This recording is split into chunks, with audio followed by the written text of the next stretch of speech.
ይውላችሁ በደንብ አድርጋችሁ ስሙኝ። ሁልጊዜ አቋራጭ መንገድ የምንፈልግ ከሆነ እንጎዳለን፣ ዋጋ እንከፍላለን። አሁን በሚገባችሁ ቋንቋ አንዳንድ ጊዜ ትራንስፖርት ይዘን ስንሄድ ወይም መኪና እያሽከረከርን መንገዱ በጣም ጃም ሲበዛው በጣም ሲዘጋጋ አንዳንድ ሰዎች ሰፈሩን አውቀዋለሁ ብለው አቋራጭ መንገድ ይጠቀማል። ሄደው ልክ መውጫው አካባቢ ሲደርሱ ወይ አፈር ተከምሮ ወይ ድንጋይ ተከምሮ ይገጥማቸዋል፣ ወይ መንገዱ ዝግ ይሆናል። እንደገና ወደ ኋላ ይመለሳሉ። አቋራጭ መንገድ ዋጋ ያስከፍላል። እግዚአብሔር በረከት የሚሰጠን በመከራ ወረቀት ጠቅልሎ ነው። ኦርቶዶክሳውያን፣ ይሄ ድምፅ የሚሰማችሁ ወንድሞቼ እህቶቼ፣ የሆነ መከራ ሲመጣ ከኋላ በረከት እየመጣ እንደሆነ አስቡና በትዕግስት እግዚአብሔር ይጠብቁ። አታጉረመረሙ። ከአንደበታችሁ ክፉ ነገር አይወጣ። ከአንደበታችሁ የስንፍና ቃል አይውጣ። ጠብቁት እግዚአብሔርን። በእኔና በእናንተ ሕይወት ውስጥም እንደዚህ ነው። ስርዓቱን ሊያስተምረን፣ ለገዛ ጥቅማችን መንፈሳዊ ሊያደርገን፣ እሱ ከማይከብርበት ሕይወት ውስጥ ሊያወጣን ያስጨንቀናል። ስለዚህ ባካችሁ ዝም ብላችሁ እግዚአብሔር የሚሠራውን በትዕግሥት ጠብቁት። ለወገኔ ይጠቅማል በማለት በከንቱ ውዳሴ ምክንያት አንድ ነገር አታድርጉ አለና ሐዋርያው ቅዱስ ጳውሎስ፣ ነገር ግን እያንዳንዱ ባልንጀራው ከራሱ ይልቅ እንዲሻል በትሕትና ይቁጠር። እያንዳንዱ ለራሱ የሚጠቅመውን አይመልከት፣ ለባልንጀራው ደግሞ እንጂ። በክርስቶስ ኢየሱስ የነበረው ይህ ሐሳብ በእናንተ ደግሞ ይሆናል። አሁን እኛ የማንፈልጋቸውን ሰራተኞች ከቤት ለማስወጣት ብርጭቆም ሲሰበርባት ከደሞዝሽ ይቀነሳል እንላለን። ጠረጴዛውን እየነካን ምን ይሄ ወለወልኩ ማለትሽ ነው? ደግመሽ ወልዊው እናታለን። ምግብ ሰርታ ስታቀርብ ምን አይነት ምግብ ነው ምሰሩ ብለን እንላታለን። እንድትወጣ እንደምናደርግ ማለት ነው። ምን ይላሉ አባቶች? አታስወጧቸው ግን እንዲወጡ አድርጓቸው የሚባል አባባል አለ። ዛሬ ስንት እህቶቻችን አሉ ለእናቶቻቸው ብለው ለአባቶቻቸው ብለው ለወንድሜና እህቴ እንደተቸገሩ አይቀሩም። እነሱ ለነሱ ማሳለፍ አለብኝ፣ ለነሱ ለችግር መፍትሄ ማምጣት አለብኝ ብለው አንዳንዶቹ ስማቸውን ቀይረው ወደ አረብ ሀገር የሚሄዱ ሰዎች አሉ። ሚንከራተቱ ሰዎች አሉ። አንዳንዶቹ ተሳክቶላቸዋል፣ ብዙዎቹ ግን አልተሳካላቸውም። ከአንዱ ቤት ወደ ሌላው ቤት እየቀየሩ ሚጨነቁ ሚያዝኑ እንዳይመጡ ምን ይዤ ልምጣ ብለው የሚያፍሩ እዛ ደግሞ ሆነው ዋጋ እየከፈሉ ያሉ አይዟችሁ፣ የአጋር አምላክ የእናንተ አምላክ ነው። ክፉ ከተባለ ኃጢአት እንሽሽ፣ ክፉ ከተባለ ዝሙት እንሽሽ፣ ክፉ ከተባለ ጠጥቶ መስከር እንሽሽ፣ ክፉ ከተባለ ጽንስ ማስወረድ እንሽሽ፣ ክፉ ከተባለ ከቅናት ሰይጣናዊ እንሽሽ፣ ሰደድ ከመሰረዝ ከመደለስ፣ ጉቦ ከመቀበል፣ ፊት አይቶ ከማዳላት፣ እተተኛ ቤት፣ አስማተኛ ቤት፣ ድግምተኛ ቤት፣ ጠንቋይ ቤት ከመሄድ እንሽሽ፣ ከክፉ ሽሹ። እግዚአብሔርን በትዕግሥት መጠበቅ ባካችሁ ሞኝነት።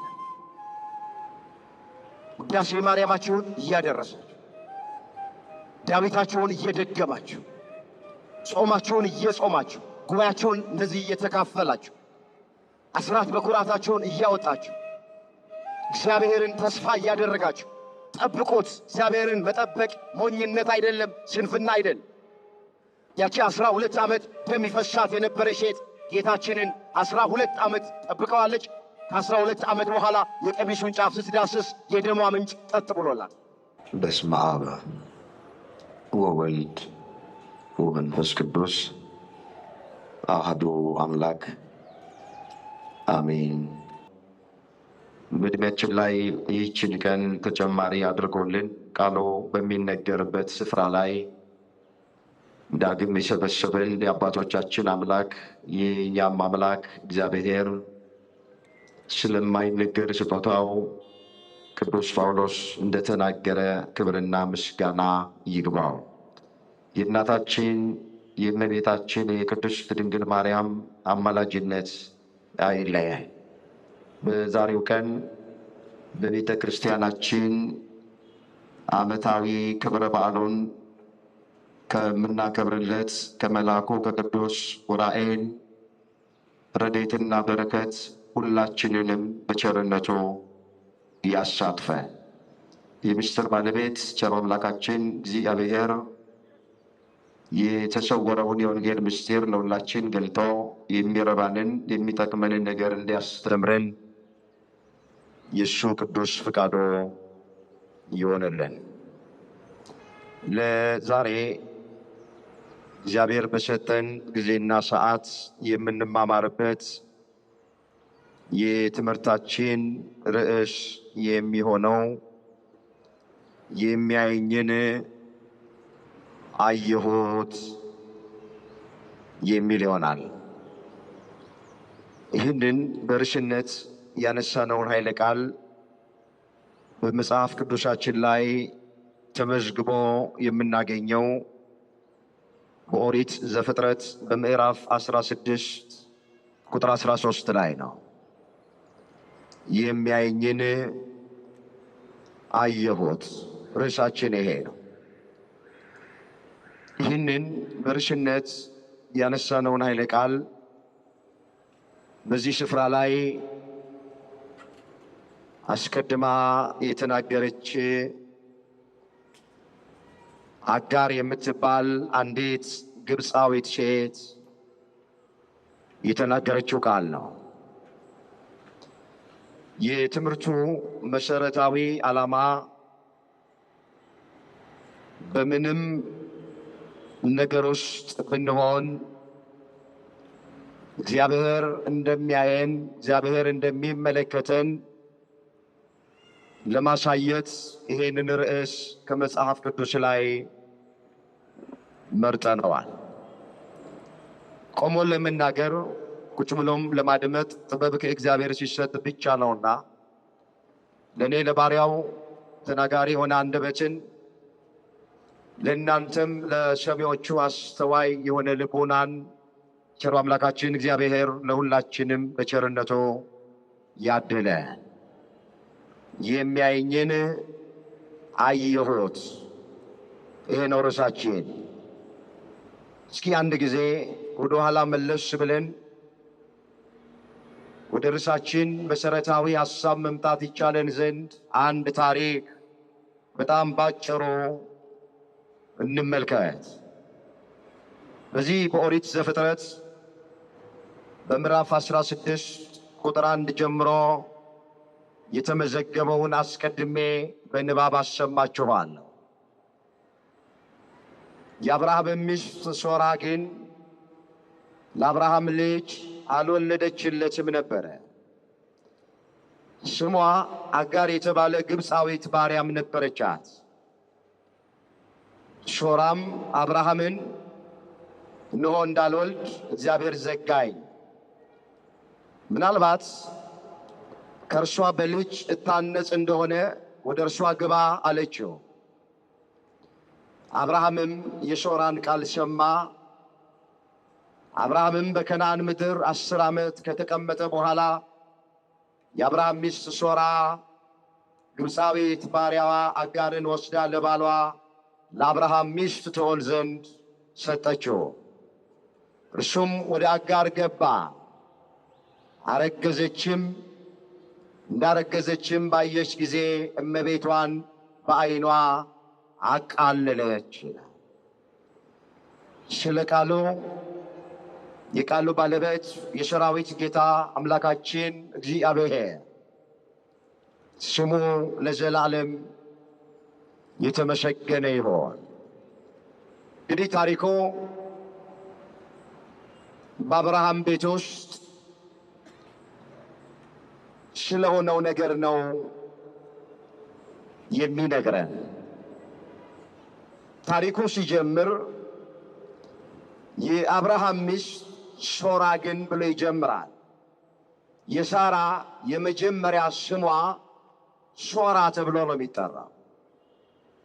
ለአብርሃም ልጅ አልወለደችለትም ነበረ ይላል። ሁላችን እንደምናውቅ አብርሃም በእግዚአብሔር ፊት ሞገስ ያለው የተወደደ፣ ሥላሴን በቤቱ በእንግድነት የተቀበለ፣ ስሙ መማፀኛ የሆነ፣ በአብርሃም ስም የአብርሃም አምላክ፣ የይስሐቅ አምላክ፣ የያዕቆብ አምላክ ብለን እግዚአብሔርን እንማጸናለን። እግዚአብሔር በብዙ በረከት የባረከው ሰው ነው። ግን ሁለቱም እስከ እርጅናቸው ድረስ በሰውኛው መውለድ እስከማይችሉበት ዕድሜ ድረስ ልጅ አልነበራቸውም። የዚህን ጊዜ ሶራ አብርሃምን ቅድም እንዳነበብን እኔ እንዳልወልድ እግዚአብሔር ዘግቶኛል አለች። ምናልባት ከእርሷ በልጅ እታነጽ እንደሆነ ወደ እርሷ ግባ አለችው ይላል። እግዚአብሔር ልጅ አልሰጠኝም፣ ማፀኔን ዘግቶታል፣ ዕድሜም ገፍቷል፣ ከሴቶች የሚሆነው ልማድም ተቋርጦብኛል። ስለዚህ ከዚህ በኋላ አልወልድም ብላ ተስፋ ቆርጣለች ሶራ። እግዚአብሔር ዘጋኛል። አዎ መጽሐፍ እግዚአብሔር ይከፍታል የሚዘጋ የለም፣ እግዚአብሔር ይዘጋል የሚከፍትም የለም ተብሎ ተጽፏል። ትንቢተ ኢሳይያስ ምዕራፍ 22 ቁጥር 22 ላይ የተመዘገበ ቃል። እግዚአብሔር ይከፍታል የሚዘጋ የለም፣ ደግሞ እግዚአብሔር ይዘጋል የሚከፍት የለም። ሳራ እግዚአብሔር ዘጋኛለች፣ እንደሚዘጋ አውቃለች፣ ግን እንደሚከፍት አላወቀች። ስለዚህ በልጅ እታነጽ እንደሆነ ግባና ወደ አጋር ጋራ አብረተኛ፣ ዘር ተካ፣ ልጅ ውለድ አለችው ይላል። አብርሃምም መጽሐፉ እንደሚል የሚስቱ የሶራን ቃል ሰማ ይላል። ወደ አጋርም ገባ ይላል። አዳም የሔዋንን ቃል ሰምቶ አትብሉ የተባሉትን የዕፀ በለስ ፍሬ ቆርጠው እንደበሉ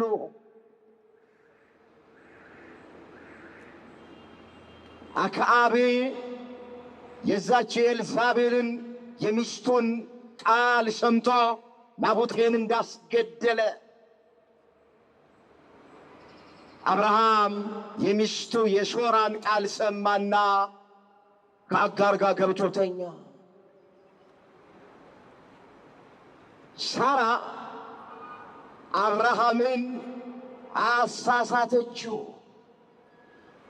አንዳንድ ጊዜ ሚስቶች ባሎችን ያስታሉ፣ ባሎችም ሚስትን ያስታሉ። አለቆቻቸውን የሚያሳስቱ ሰራተኞች አሉ። ሰራተኞቻቸውን የሚያሳስቱ አለቆች አሉ። ባካችሁ ድምፅ የሚሰማቸው ባሎች እዚህ ውስጥ ካላችሁ ሁሉን የሚስቶቻችሁን ቃል አትስሙ።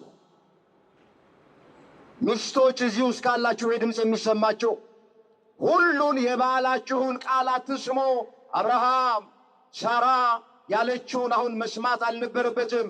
ግባና ከአጋር ጋር ተኛ፣ ልጅ ውለድ ስትለው ማለት የነበረበት እግዚአብሔር እኮ ተስፋ ገብቶልናል፣ ዘርህን እንደ ሰማይ ከዋክብት እንደ ምድር አሸዋ አበዛልሃለሁ ብሎኛል፣ ከአንቺ ልጅ እንደሚሰጠኝ ተስፋ ገብቶልኛል፣ እግዚአብሔርን በትዕግሥት እንጠብቅ ማለት ነበረበት አብርሃም።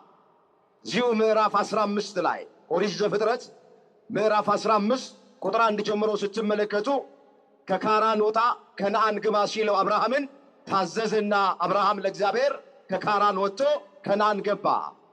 ከዛ እግዚአብሔርን አንድ ጥያቄ ጠየቀ። ቤተሰብህን ተዋልከኝ ተውኩኝ፣ ዘመድህን ተዋልከኝ ተውኩኝ፣ አዎ እናትና አባትህን ተዋልከኝ ተውኩኝ፣ ምንድነው የምትሰጠኝ? እኔ እኮ ልጅ የለኝም፣ ያለ ልጅ ነው ምኖረው አለ። ከቤትህ ውጣ ነው እግዚአብሔር። ወደ ሰማይ ተመልከታል። ወደ ሰማይ ተመለከተ። በሰማይ ያለውን ከዋክብት መቁጠር ትችላለህ አለው። አልችልም አለ። ዘርህን እንደ ሰማይ ከዋክብት አበዛልሃለሁ። ወደ ባህር ተመልከት አለው። አብርሃም ወደ ባህር ተመለከተ። በባህር ያለውን አሸዋ ልትቆጥረው ትችላለህ አለው እግዚአብሔር። አልችልም አለ። ዘርህን እንደ ባህር አሸዋ አበዛለሁ አለ።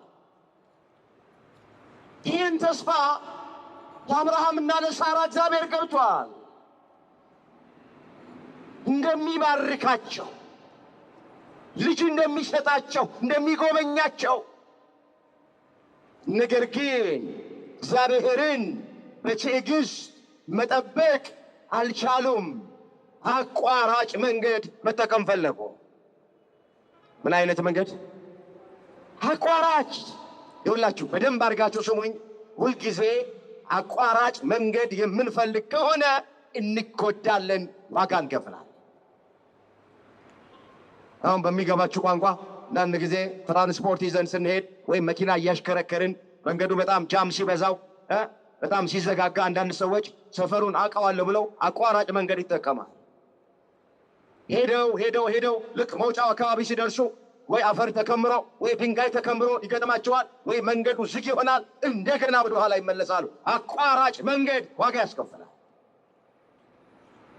እግዚአብሔርን መቅደም ያለመታገስ ጣጣ እንዴት የአብርሃምና የሳራን ቤት እንደ በሶ እንደሚበጠብጠው እናያለን። ተስፋ ተገብቶላቸው እግዚአብሔር በልጅ እንደሚባርካቸው ያውም ዘራቸውን እንደ ሰማይ ከዋክብት እንደሚያደርግ እንደ ባህር አሸዋ እንደሚያበዛቸው ቃል ገብቶላቸው እግዚአብሔርን በትዕግስት መጠበቅ አቃታቸው። አብርሃምን ሚስቱ ሶራ አሳሳተችው። ወገኖቼ ቅድም እንዳልኳችሁ ሚስት የምትለው ሁሉን ነገር ባል መስማት የለበትም። ሃይማኖት እንቀይር ብትል ሃይማኖት ልንቀይር ነው። ጣዖት እናመልክ ብትል ሚስት ሄደ ጣዖት ልታመልክ ነው። ወይም ባል ጣዖት እናመልክ ቢል ሃይማኖትን ቀይር ቢል ማዕተብን በጥስ ቢል ከቤተ ክርስቲያን እንውጣ ቢል ባሌ ነው የቃል ኪዳን ባሌ ነው ብለን እሱን ቃል እንሰማ ነው። ለዚህ ነው ሁሉም ነገር የሚስት አይሰማም፣ ሁሉም ነገር የባል አይሰማም። አብርሃም አሁን መስማት አልነበረበትም የሳራን ድምፅ። ገባ፣ ፈቃዱን ፈጸመ። ወዲያው ለክፋቱ ወዲያው ጸነሰች አጋር፣ ወዲያው አረገዘች ይላል። ልክ ማርገዟን ስታውቅ በሶራ ላይ ተለወጠችባት። በፊት ስትጠራት አቤት፣ ስትልካት ወዴት ትላት ነበረ። አጋር የምትታዘዘውን ስራ ትሰራ ነበረ። አሁን በጸነሰች ጊዜ፣ ባረገዘች ጊዜ፣ እግዚአብሔር በጎበኛት ጊዜ እመቤቷን ታቃልላት ጀመረ። ሳራን ትገላምጣት ጀመረ። አልታዘዝሽ አለቻት። መጽሐፍ እንደዚህ ይላል፣ ምድር በሶስት ነገር ትናወጣለች፣ አራተኛውን ልትሸከም አይቻላትም ይላል። እስኪ ቃሉላችሁ ማስተውሉት። በዚህ በመጽሐፈ ምሳሌ ምዕራፍ 30 ቁጥር 21 ላይ እንዲህ የሚል ቃል ተመዝግቧል። ምድር በሶስት ነገር ትናወጣለች፣ አራተኛውን ትሸከም ዘንድ አይቻላትም። አንደኛ ባሪያ በነገሰ ጊዜ፣ ሁለተኛ ሰነፍ እንጀራ በጠገበ ጊዜ፣ ሶስተኛ የተጣለች ሴት ባል ባገኘች ጊዜ፣ አራተኛ ሴት ባሪያ እመቤቷን በወረሰች ጊዜ። አጋር እመቤቷ በወረሰች ጊዜ ያለ መጽሐፍ። በእነዚህ በአራት ነገሮች ምድር ትናወጣለች። አሁን አጋር እንዳረገዘች ስታውቅ፣ እንደጸነሰች ስታውቅ ወገኖቼ ለሳራ አልታዘዝም አለች። ራሷን እንደ ሚስት አድርጋ ቆጠረች። በቤት ውስጥ ሰራተኛ ራሷን እንደ ሚስት አድርጋ ቁጭ። አንዳንድ ጊዜ እንደዚህ ይሆናል ቤታችን።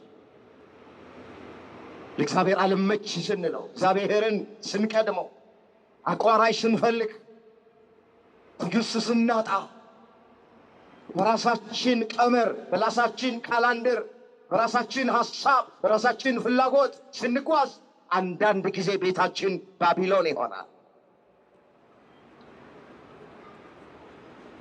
እንዲህም ብላ ተናገረች። ላነበው ፈልጋለሁ። እንመለስ እዛው ዘፍጥረት 16 ቁጥር 5 ላይ ሶራም አብርሃምን መገፋት በአንተ ላይ ይሁን፣ እኔ ባሪያዬን በብብትህ ሰጠው፣ እንዳረገዘች ባየች ጊዜ ዓይኔን በዓይኗ አቃለለች። እግዚአብሔር በእኔና በአንተ መካከል ይፍረድ አለችው።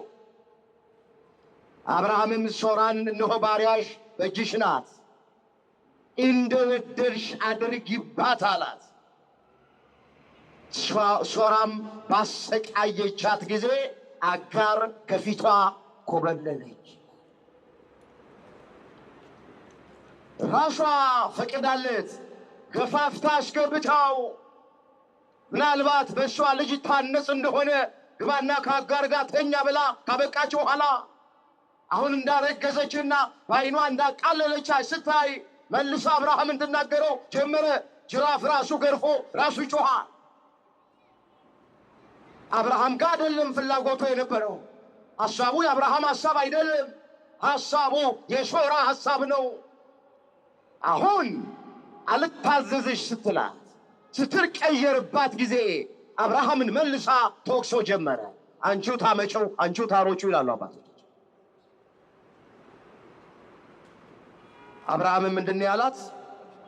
እነሆ ባሪያሽ አጋር በእጅሽ ናት፣ የወደድሽውን አድርጊባት አለ። ከፈለግሽ ከቤት አስወጫት። ዝቅ ብሎ ምን ይላል? ሶራም አጋርን ባሰቃየቻት ጊዜ አጋር ከፊቷ ጎበለለች ይላል። አስወጣቻት አይልም፣ ግን አሰቃየቻት ይላል።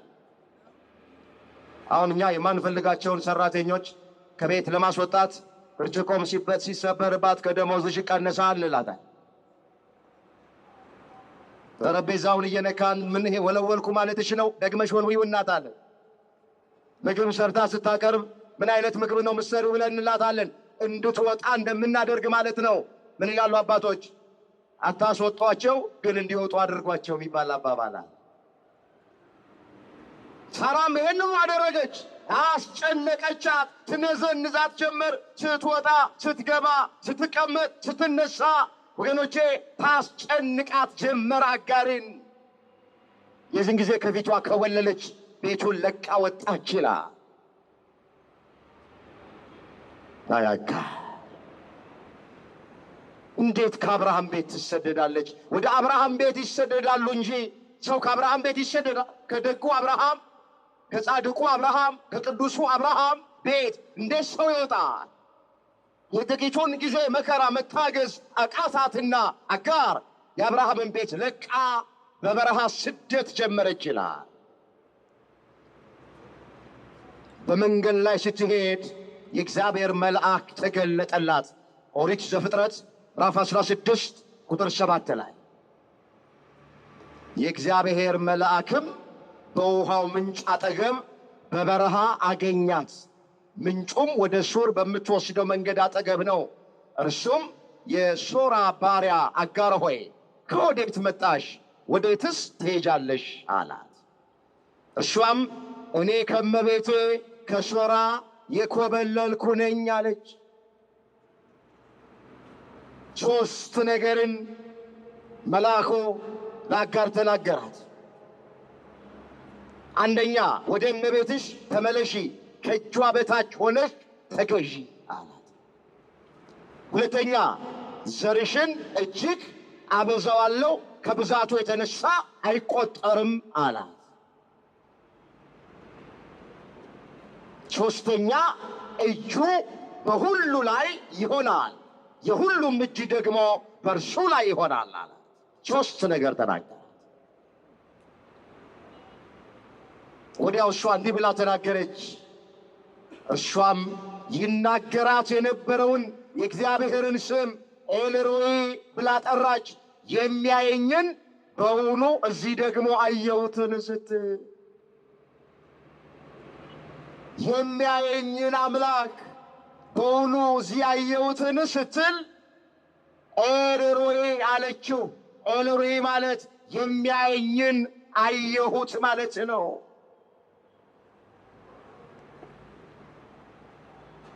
አጋር መገፋቷ ለበጎ ሆነላት። ከቤት ውስጥ ገፍትረው ሲያስወጧት እግዚአብሔር እጅ ላይ ወደቀች። በረሃ ለበረሃ ስትንከራተት በማይመቸው ስፍራ ተሰዳ ስትሄድ እግዚአብሔርን አየችው። የሚያያትን እግዚአብሔር ፊት ለፊት አየችው። አንዳንድ ጊዜ በሕይወታችን የሚገጥሙን መከራዎች ለበጎ ይሆናል። እሷ ሶራን አልበደለቻትም፣ ሶራን አልገፋቻትም። ተገፍታ ነው የወጣችው። ስላስጨነቀቻት ነው የወጣችው። መከራ ስላበዛችባት ነው የወጣችው። ተገፍታ ስለወጣች፣ ልቧ አዝኖባት ስለወጣች እግዚአብሔር በበረሃ ተገለጠ። እግዚአብሔር የእልፍኝ አምላክ ብቻ አይደለም፣ የእኛ አምላክ የበረሃም አምላክ ነው።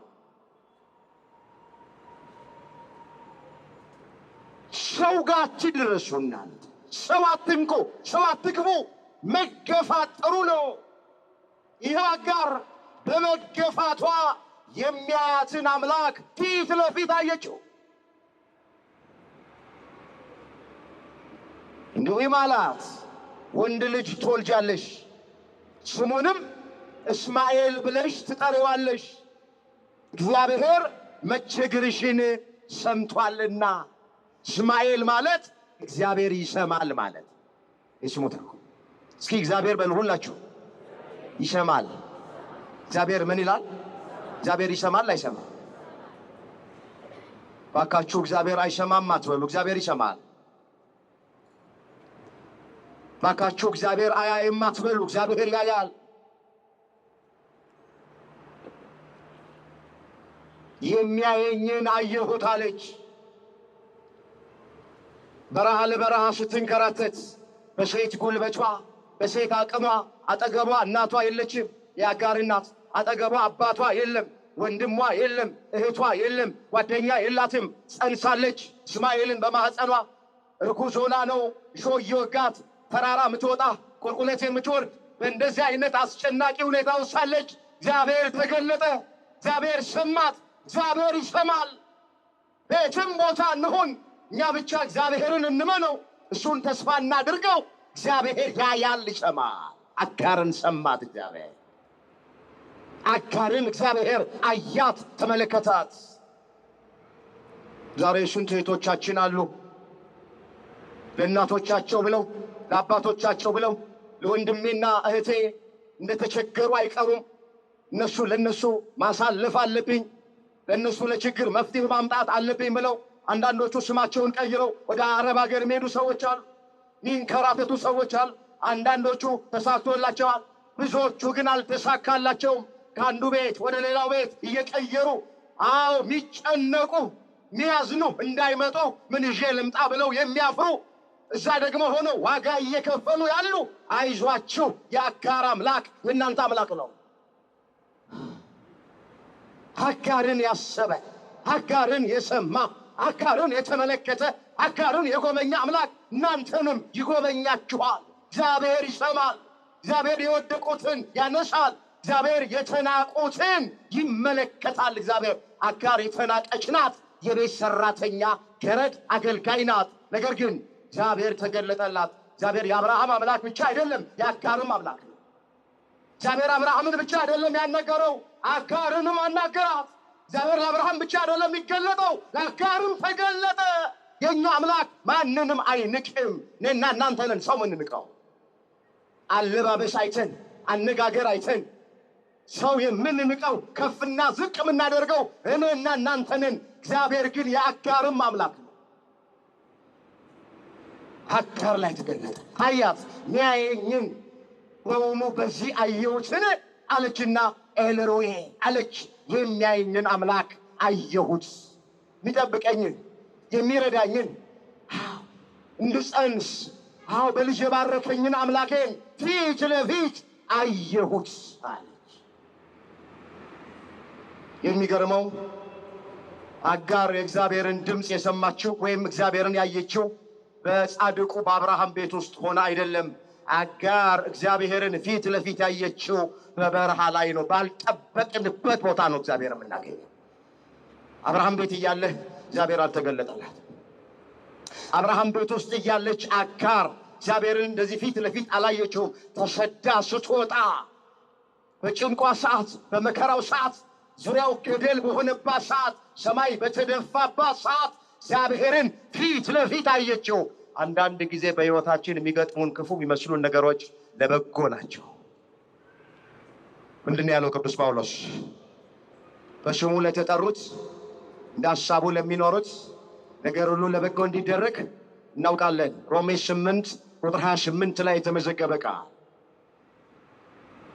አጋርን እግዚአብሔር አስጨንቆ ግን ባረካት፣ ተገለጠላት። አስጨንቋት ጥቂት ጊዜ መከራ ተቀብላለች፣ ጥቂት ጊዜ ተሰዳለች፣ ጥቂት ጊዜ ተፈትናለች። ነገር ግን ይህ ሁሉ መከራ ለበጎ ሆነላት። እግዚአብሔርን ፊት ለፊት ለማየት በቃች። እግዚአብሔር በረከት የሚሰጠን በመከራ ወረቀት ጠቅልሎ ነው። ኦርቶዶክሳውያን፣ ይሄ ድምፅ የሚሰማችሁ ወንድሞቼ እህቶቼ፣ የሆነ መከራ ሲመጣ ከኋላ በረከት እየመጣ እንደሆነ አስቡና በትዕግስት እግዚአብሔር ይጠብቁት። አታጉረመርሙ። ከአንደበታችሁ ክፉ ነገር አይወጣ። ከአንደበታችሁ የስንፍና ቃል አይውጣ። ጠብቁት እግዚአብሔርን። አጋር በረከት ያገኘችው በመከራ ወረቀት ተጠቅልሎ ነው የተሰጣት።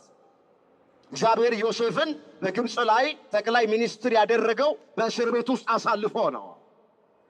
ጻድቁ አባታችን አቡነ ተክለ ሃይማኖት ክንፍ የተሰጣቸው እግር አጥተው ነው። እግር ሳያጡ ክንፍ የለም።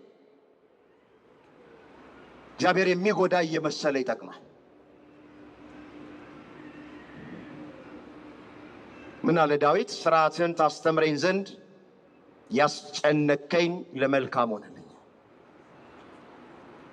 እዚህ መዝሙር 118 ቁጥር 71 ላይ የተጻፈ ቃል። እስኪ ላስቸግራችሁ፣ ከኔ ጋር ይህን ቃል ተናገሩት። ሥርዓትህን በብዙ ታስተምረኝ ዘንድ ያስጨነቀኝ ለመልካም ሆነልኝ። ለምን ሆነልኝ?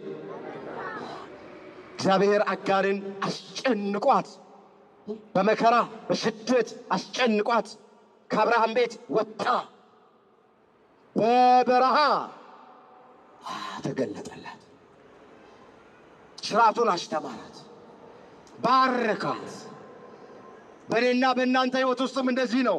ሥርዓቱን ሊያስተምረን ለገዛ ጥቅማችን መንፈሳዊ ሊያደርገን እሱ ከማይከብርበት ሕይወት ውስጥ ሊያወጣን ያስጨንቀናል። ስለዚህ ባካችሁ ዝም ብላችሁ እግዚአብሔር የሚሠራውን በትዕግሥት ጠብቁት። አታማሩ፣ አታጉረምርሙ። እግዚአብሔር የተዋችሁ፣ እግዚአብሔር የረሳችሁ አይምሰላችሁ። እሱ በወጀብና በአውሎ ንፋስ ውስጥ መንገድ አለ።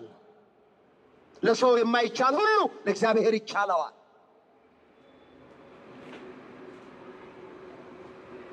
እንመለስ ወደ ቀደመ ነገራችን። የሚያየኝን አምላክ ፊት ለፊት አየሁት ስትል ኤለሮይ ብላ አለች። እስኪ አሁን እግዚአብሔር እኛን እንዲያየን፣ አጋርን ያየ አምላክ እኛን እንዲያየን ምን እናድርግ የሚሉትን አንድ 3 ነገሮችን ባጭሩ ላሳያችሁ፣ ልጠቁማችሁ። መቼስ ሰው ጤነኛ ከሆነ በእግዚአብሔር መታየት፣ በእግዚአብሔር መጎብኘት ይፈልጋል። ግን ከኛ የሚጠበቅ ነገር አለ። እሱን ነው ማሳያችሁ መጽሐፍ ቅዱስ የሚለው። የመጀመሪያ እግዚአብሔር እንዲያየን ከፈለግን ትሁት እንሆን። ምን እንሆን አልኳችሁ? ትሁት። መጽሐፍ እንደዚህ ይላል። በዚህ በትንቢተ ኢሳይያስ ምዕራፍ 66 ቁጥር 2 ላይ የተመዘገበ ቃል አነበዋል። ወደዚህ ወደ ትሁት መንፈሱም ወደ ተሰበረ በቃሌም ወደሚንቀጠቀጠው ሰው እመለከታለሁ ይላል የሰራዊት ጌታ እግዚአብሔር። በመጀመሪያ እግዚአብሔር ወደኛ ዘንበል የሚለው የሚመለከተን፣ አጋርን ያየ እኛን እንዲያየን፣ አጋርን የተመለከተ እኛን እንዲመለከተን ትሁት እንሁን። በትህትና እንመላለስ። ምን ማለት ነው ትህትና ማለት? ራስን ዝቅ ማድረግ ነው ትህትና ማለት። ከኔ ባልንጀራዬ ይሻላል ማለት ነው። ከኔ ወንድሜ ይሻላል፣ ከኔ እህቴ ትሻላለች፣ ከኔ መምህር ከሌ ይሻላል፣ ከኔ ዘማሪ ከሌ ይሻላል፣ ከኔ አባ ከሌ ይሻላል ብሎ ምንም ነገር ቢኖረን ባለን ነገር ሳንኩራራ፣ ሳንታበይ፣ ሳንመጻደቅ ራስን ዝቅ ማድረግ ትህትና ይባላል በመጽሐፍ ቅዱስ። አሁን ብዙዎቻችን ያቃተን። እስኪ ይህን ቃል ሁላችሁም ተመልከቱት። እዚህ ፊልጵስዩስ ምዕራፍ 2 ቁጥር 3 ላይ የተመዘገበውን ቃል አነበዋለሁ። እንደዚህ ይላል። ፊልጵስዩስ ምዕራፍ 2 ቁጥር 3 ለወገኔ ይጠቅማል በማለት በከንቱ ውዳሴ ምክንያት አንድ ነገር አታድርጉ አለና ሐዋርያው ቅዱስ ጳውሎስ፣ ነገር ግን እያንዳንዱ ባልንጀራው ከራሱ ይልቅ እንዲሻል በትህትና ይቁጠር። እያንዳንዱ ለራሱ የሚጠቅመውን አይመልከት፣ ለባልንጀራው ደግሞ እንጂ። በክርስቶስ ኢየሱስ የነበረው ይህ ሐሳብ በእናንተ ደግሞ ይሆናል። በክርስቶስ ኢየሱስ የነበረው ይህ ሐሳብ በእናንተም ይሁን። እያንዳንዱ ባልንጀራው ከሱ ይልቅ እንደሚሻል ይቁጠር። የራሱን ሳይሆን የባልንጀራውን ያስብ። ትህትና ማለት ከኔ ባልንጀራዬ ይሻላል፣ ከኔ ወንድሜ ይሻላል፣ እህቴ ትሻላለች ማለት። ገንዘብ ቢኖረን በገንዘብ አለመመካት፣ ስልጣን ቢኖረን በስልጣን አለመመካት፣ መንፈሳዊ ጥበብ መንፈሳዊ እውቀት ቢኖረን ባለን መንፈሳዊ እውቀት አለመታበይ፣ ጥሩ አድርገን ብንሰብክ፣ ጥሩ አድርገን ብንዘምር፣ ጥሩ አድርገን ቅዳሴ ብንቀድስ፣ ጥሩ አድርገን ቅኔ ብንቀኝ፣ ጥሩ አድርገን ከበሮ ብንመታ፣ በእነዚህ ነገሮች አለመታበይ ትህትና ማለት ይሄ። እኛ አሁን ትንሽ ነገር ካለችን ባለችን ትንሽ ነገር እንኮራለን ብዙዎቻችን። እንዳንተ ያለ ጥሩ ሰባኪ የለም፣ እንዳንተ ያለ ዘማሪ የለም፣ እንዳንተ ያለ የሚቀድስ የለም፣ እንዳንተ አድርጎ ቅኔ የሚቀኝ የለም፣ እንዳንተ አድርጎ ከበሮ የሚመታ የለም ከተባለ አካሄዳችን ሁሉ ይቀየራል። ሰው ላይ ሁሉ እንለወጣለን። አሁን እኛ የደሞዝ ቀንና ከደሞዝ ውጭ አካሄዳችን አይደል? ምን ትስቃላችሁ? ሰው የልቡን ሲነግሩት የኮረኮሩትን ያህል ይስቃል። ብዙዎቻችን አንዳንዶች እኮ ሽሮ ቤት ገብቶ ሽሮ በልቶ ሲወጡ ስቴኪን ይዘው ይወጣል። እግዚአብሔር ችሎን እንጂ ብዙዎቻችን የምንቻል አይደለም። እኔ ይውላችሁ የለመነውን ነገር ሁሉ እግዚአብሔር የማይሰጠን እንዳንኮራበት ፈልጎ ነው ብዬ ነው የማምነው በግሌ። የለመነውን ሁሉ የልባችንን መሻት ሁሉ እግዚአብሔር መፈጸም ይችላል። ያቀተው ነገር የለም። የማያደርግልን ግን አንዳንዶቻችን በእግዚአብሔር ላይ መልሰን እንኮራለን። ማን ጉባኤ ይሳተፋል? እግዚአብሔር የለመነውን ሁሉ ቢሰጠን የወደድነውን ሁሉ ቢያደርግልን ማን ቅዳሴ ያስቀድሳል? ማን ቤተ ክርስቲያን ይመጣል? መልሰን በእግዚአብሔር ላይ እንኮራበታለን። አንቻልም ብዙዎቻችን። ይኸው ግን እግዚአብሔር ችሎን ተሸክሞን እያኖረን ነው። አንድ ካህን ቅዳሴ ቀድሰው ጨረሱና ህዝቡን መባረክ ጀመሩ። ያሳልማሉ። አንድ ሌባ ተሹለከለከ መጣና ኪሳቸው ውስጥ ገባ። ሲያዩት ኪሳቸው ውስጥ ገብቷል። አይን ላይን ተያዩ ካህኑና ሌባው። ሲያዩት ምን አላቸው? አባ ይፍቱኝ አላቸው። ካህኑ ምን አሉት? ልጄ እንኳን ፈትቼ እንደውም አልቻልኩም አሉ። እንኳን ፈትቼ እንደውም አልቻልኩም። እኛ ይውላችሁ እንኳን ተደርጎልን እንኳን ተሰጥቶን አንዳንዶቻችን እንኳን ታምሪያለሽ ካልካት እኮ 24 ሰዓት እሷ መስታወት ፊት ናት። በቃ 90 ዲግሪ ትዞራልኛለች። እውነት ነው የሚባለው። ስለዚህ ሁላችሁ የመጀመሪያ እግዚአብሔር እንዲመለከተን እንዲያስበን ከፈለግን ትሁትን ነው።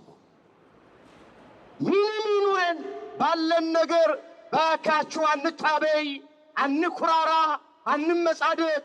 ከእናታችን ማህፀን ራቁታችንን የወጣ ነው። ወደ መቃብርም ራቁታችንን ነው የምንገባው። የኛ የምንለው አንዳች ነገር የለም። እኛ ራሳችን የኛ አይደለንም። እኛ ራሳችን የእግዚአብሔር ነን። አቤት አንዳንዶቻችን ትዕቢታችን በተለይ እኛ የመቅደሱ አገልጋዮች ለእግዚአብሔር ቅርብ የሆነው ዲያቆናት፣ ሰባኪያን፣ አገልጋይ በእውነት በጣም ትዕቢታችን ከባድ ነው። እግዚአብሔር ያውቀናል። አገልግሎታችን እንኳን የአንዳንዶቻችን የትዕቢት ነው። አወኩሽ ናኩሽ ነው አገልግሎታችን። ሲደወልልን፣ ስንጋበዝ፣ ስንጠየቅ አቤት ትዕቢታችን። እግዚአብሔር ግን ተሸክሞ እያኖረን ነው።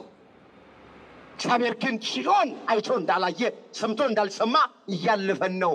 ጽዋው ሲሞላ ግን እግዚአብሔር ማዋረድም ይችልበታል። መጽሐፍ ምን አለ? እግዚአብሔር ትዕቢተኞችን ይቃወማል፣ ለትሑታን ግን ጸጋውን ይሰጣል አለ። አንደኛ ጴጥሮስ ምዕራፍ 5 ቁጥር 5 ላይ እስኪ ቃሉን ከኔ ቀጠላችሁ ተናገሩ። ትሑት ሆናችሁ እስኪ ተናገሩ እናንተ። እግዚአብሔር በሉ እስኪ ትዕቢተኞችን ይቃወማል፣ ለትሑታን ግን ጸጋውን ይሰጣል። ይኸውላችሁ እግዚአብሔር ትዕቢተኞችን ይቃወማል ነው የሚለው መጽሐፍ ቅዱስ። ትዕቢተኞች በእግዚአብሔር ዘንድ አይወደዱም፣ በሰው ዘንድም አይወደዱም። አሁን አንድ ትዕቢተኛና አንድ ትሑት መንገድ እየሄዱ ትሑቱን እንቅፋት ቢመታው ምንድን ነው የምትሉት? እኔን ትሑት ነው እኔን ይምታኝ። ትዕቢተኛውንስ እንቅፋት ቢመታው እሰይ የሚያደርገውን አሳጥቶት ነበር። እሰይ የሚያደርጋትን አሳጥቷት ነበር። እሰይ ሳቁ። ትዕቢተኞች በእግዚአብሔር ዘንድ አይወደዱም፣ በሰው ዘንድም አይወደዱም። በካችው የማይጠቅመንን ነገር አንጠልጥለን አንዙር።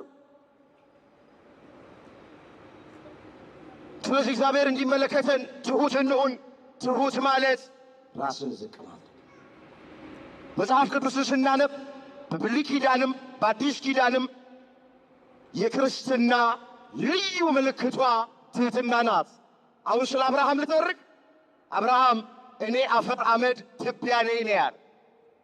ስለ ሙሴ ልተርክ። እኔ አፈር ኮልፋፋ ነኝ ነው ያለ። ስለ ዳዊት ልተርክ። አንሰ ዋኮ ሰብ አለ። እኔ ትል እንጂ ሰው አይደለሁም አለ። መዝሙር 21 ቁጥር 6 ላይ ራሱን ትል አደረገ ዳዊት ትል ነኝ ካለ እኔና እናንተ ምን እንሆን? ጀርም እንሆን? ዳዊትን ያክል ሰው ስሙ መማፀኛ የሆነ ዳዊት እኔ ትል እንጂ ሰው አይደለሁም ካለ እኔና እናንተ ምስኪኖቹ ጎስቋሎቹ ምን እንሆን? አዲስ ኪዳን ላይ እንምጣ። እስከ 3ኛው ሰማይ የተነጠቀው 72 ቋንቋ ይናገር የነበረው በቀሚሱ ጫፍ ዕውር ያበራ፣ ለምጽ ያነጻ፣ ሽባ ይረታ፣ ጎባጣ ያቀና የነበረው 14 መልእክታትን የጻፈው ብርሃነ ዓለም ቅዱስ ጳውሎስ እኔ ጭንጋፍ ነኝ አለ። ጳውሎስ ጭንጋፍ ያለ ጊዜው የተወለደ ማለት ነው። እመቤታችን ቅድስት ድንግል ማርያም የጌታ እናት፣ የአምላክ እናት፣ ወላዲት አምላክ የባሪያይቱን ትሕትና ተመልክቷል አለች። የአምላክ እናት ሆና ሳለ ራሷን ባሪያ አደረገች። ጌታችንስ ምን አለ? እኔ የዋህ በልቤም ትሑት ነኝ አለ። ማቴዎስ 11 ቁጥር 29 ላይ እኔ የዋህ በልቤም ትሑት ነኝ አለ። እግዚአብሔር ከልባችን ትሑት እንዲያደርገን ሁላችንን በቸርነቱ ይርዳል። ስለዚህ የመጀመሪያ እግዚአብሔር እንዲያየን ከፈለግን ትሑት ነው። ሁለተኛ እግዚአብሔር እንዲያየን ከፈለግን ከክፉ እንሽሽ፣ መልካምንም እናድርግ።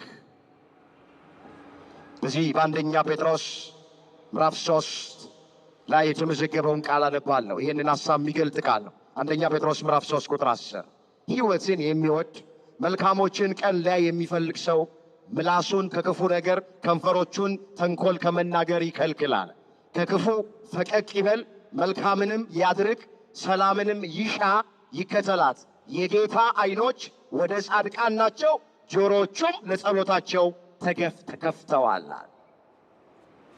የጌታ ዓይኖች ወደ ጻድቃን ናቸው፣ ከክፉ ሸሽተው መልካም ወደሚያደርጉት ናቸው። ጻድቅ ማለት እውነተኛ ማለት። ስለዚህ እግዚአብሔር እንዲያየን አጋርን ያየ አምላክ እኛን እንዲያየን፣ አጋርን ያሰበ አምላክ እኛን እንዲያስበን፣ አጋርን የሰማ አምላክ እኛን እንዲሰማን ከክፉ እንሽሽ። ክፉ ከተባለ ኃጢአት እንሽሽ። ክፉ ከተባለ ዝሙት እንሽሽ። ክፉ ከተባለ ጠጥቶ መስከር እንሽሽ። ክፉ ከተባለ ጽንስ ማስወረድ እንሽሽ። ክፉ ከተባለ ከቅናት ሰይጣናዊ እንሽሽ። ሰደድ ከመሰረዝ ከመደለስ፣ ጉቦ ከመቀበል፣ ፊት አይቶ ከማዳላት፣ መተተኛ ቤት፣ አስማተኛ ቤት፣ ድግምተኛ ቤት፣ ጠንቋይ ቤት ከመሄድ እንሽሽ።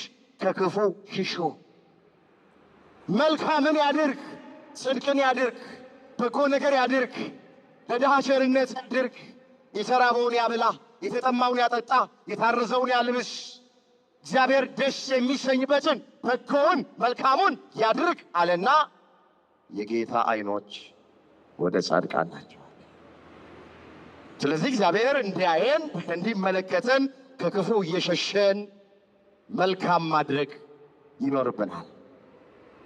ሶስተኛና የመጨረሻውን ልመልከተው። እግዚአብሔር እንዲያየን እንታገስ። ምን እንበል? ምን እንበል? እንታገስ። መጽሐፍ እግዚአብሔር ለሚታገሱት ቸር ነው ተብሎ ተጽፏል። እስኪ እግዚአብሔር በሉ ሁላችሁ። ለሚታገሱት ቸር ነው።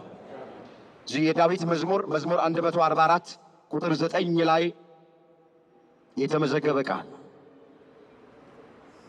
እግዚአብሔር ለሚታገሱት ቸር ነው፣ ያያቸዋል፣ በምሕረቱ ይጎበኛቸዋል፣ ያስባቸዋል፣ ጥያቄያቸውን ይመልሳል፣ እንባቸውን ያብሳል፣ ታሪካቸውን ይቀይራል፣ እንቆቅልሻቸውን ይፈታል። ወገኖቼ ተራራ የሆነባቸውን ነገር ደልዳላ ሜዳ ያደርግላቸዋል። ባህር እየከፈለ በደረቅ ያሻግራቸዋል። ለማ ለሚታገሱት። አብርሃምና ሳራ ባለመታገሳቸውን አይደል ቤታቸው የተበጠበጠው።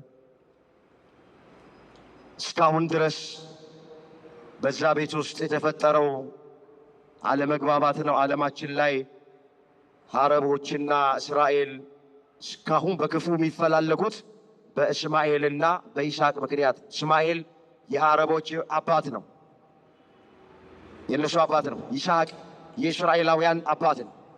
እስካሁን ድረስ እስራኤልና የአረብ አገራት በሙሉ ሁልጊዜ በጦርነት ውስጥ በክፉ የሚፈላለጉበት ምክንያት አብርሃም ቤት ውስጥ በተፈጠረ ችግር ነው።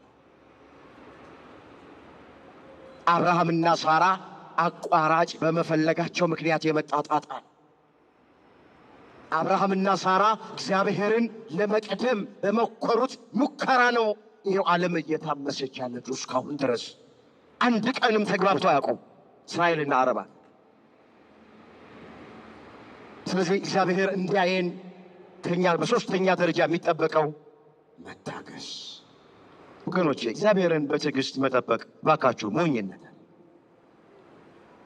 ውዳሴ ማርያማችሁን እያደረሳችሁ፣ ዳዊታችሁን እየደገማችሁ፣ ጾማችሁን እየጾማችሁ፣ ጉባኤያችሁን እንደዚህ እየተካፈላችሁ፣ አስራት በኩራታችሁን እያወጣችሁ፣ እግዚአብሔርን ተስፋ እያደረጋችሁ ጠብቁት። እግዚአብሔርን መጠበቅ ሞኝነት አይደለም፣ ስንፍና አይደለም። ያቺ 12 ዓመት ደም ይፈሳት የነበረች ሴት ጌታችንን 12 ዓመት ጠብቀዋለች። ከ12 ዓመት በኋላ የቀሚሱን ጫፍ ስትዳስስ የደሟ ምንጭ ጠጥ ብሎላት። ያቺ 18 ዓመት ከመቅደስ ማትለየዋ ግንባሯና ጉልበቷ የተጣበቀባት ቀና ብላ መሄድ ማትችል ሴት 18 ዓመት አማኑኤልን መድኃኔ ዓለምን ኢየሱስ ክርስቶስን በትዕግሥት ጠብቀዋለች። ከ18 ዓመት በኋላ የድንግል ልጅ አማኑኤል ወደዚህ ሴት መጣ። አንቺ ሴት ከድካምሽ ተፈትተሻል አላት። ወገቧ ቀና፣ ቁርጭምጭሚቷ ጸና። ቀና ብላ ሄደች። እግዚአብሔር የተመሰገነ ይሁን። ታሪኳ ተቀየረ፣ ነገሯ ተገለበጠ።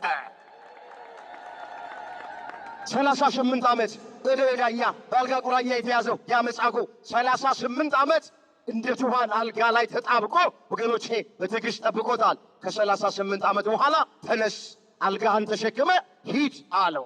ጥግ ሳይፈልግ፣ ድጋፍ ሳይፈልግ፣ የሰው እገዛ ሳይፈልግ፣ ምንም ነገር ሳይጠየቅ፣ አገግም ሳይባል፣ ይህን ነገር ብላ ሳይባል፣ የኤክስሬ የአልትራሳውንድ ሳይጠየቅ በነፃ ያለ ዋጋ ተፈወሰ። ተሸክመው የነበረውን አልጋ ተሸክሞ ወደ ቤቱ ሄደ። እነዚህ ሁሉ በትዕግሥት የተገኙ ናቸው። ስለዚህ ብዙዎቻችን ችግራችን ከእግዚአብሔር ብዙ በረከት መቀበል እየቻለን ትዕግስት አልባዎች ነን። ዛሬ ካልተደረገ የሚሉ ሰዎች፣ መድኃኔዓለም ወይ ውረድ ወይ ፍረድ የሚሉ ሰዎች፣ ስራው ዛሬ፣ እንጀራው ዛሬ፣ የፍትህ ጉዳይ ዛሬ፣ የውጭ ጉዳይ ዛሬ ካልሆነ በቃ የሚሉ ሰዎች አሉ። ባካችሁ ከዚህ ውስጥ እንወጣ። ለእግዚአብሔር እንድንገረው አንድ ጊዜ፣ ከዛ እግዚአብሔር በወደደና በፈቀደ ጊዜ ይፈጽመዋል። በትዕግስት ሆነን ዝም ብለን መጠበቅ። ዳዊት ምን አለ? ቆይቼ እግዚአብሔርን ደጅ ጠናሁታል፣ እርሱም ዘንበል አለልኝ አለ። መዝሙር 39 ቁጥር 1 ላይ የተመዘገበ እግዚአብሔር። እስኪ አብረን እንበለው። ቆይቼ በሉ እስኪ። እግዚአብሔርን ደጅ ጠናሁት፣ እሱም ዘንበል አለልኝ። ይሄ ቆይቼ የሚለው ቃል በውስጡ ትዕግስት አለው። ቆይቼ በትዕግስት እግዚአብሔርን ደጅ ጠናሁት፣ እሱም ዘንበል አለልኝ። ቆይቼ የሚለው ቃል በውስጡ ተስፋ አለው። ቆይቼ በተስፋ እግዚአብሔርን ደጅ ጠናሁት፣ እሱም ዘንበል አለልኝ። ቆይቼ በእምነት እግዚአብሔርን ደጅ ጠናሁት፣ እሱም ዘንበል አለልኝ። እግዚአብሔርን በትዕግስት ደጅ የሚጠኑ ሰዎች ወገኖቼ እግዚአብሔር ይሰማቸዋል፣ እግዚአብሔር ይጎበኛቸዋል፣ እግዚአብሔር ይመለከታቸዋል፣ እንባቸውን ያብሳል። እንዳለቀሱ አይቀሩም፣ እንባቸው ይታበሳል። እንዳዘኑ አይቀሩም፣ ሐዘናቸው ለደስታ ይለወጣል። መቼ? በትዕግስት እግዚአብሔርን ከጠበቅ ነው። መጽሐፍ በመታገሳችሁ ነፍሳችሁን ታገኛላችሁ ተብሎ ነው የተጻፈው። አምላካችን እግዚአብሔር አጋርን እንዳየ፣ አጋርን እንደተመለከተ፣ አጋርን እንደሰማት እኛንም ይስማ፣ እኛንም በምህረት አይኑ ይመልከተን። ወገኖቼ የመጨረሻ ቃሌ ነው። አጋር የሚያያትን እስክታይ ድረስ የሚያያት አይመስላትም ነበር። የሚያያትን እግዚአብሔር እስክታየው ድረስ የሚያያት አይመስላትም ነበር።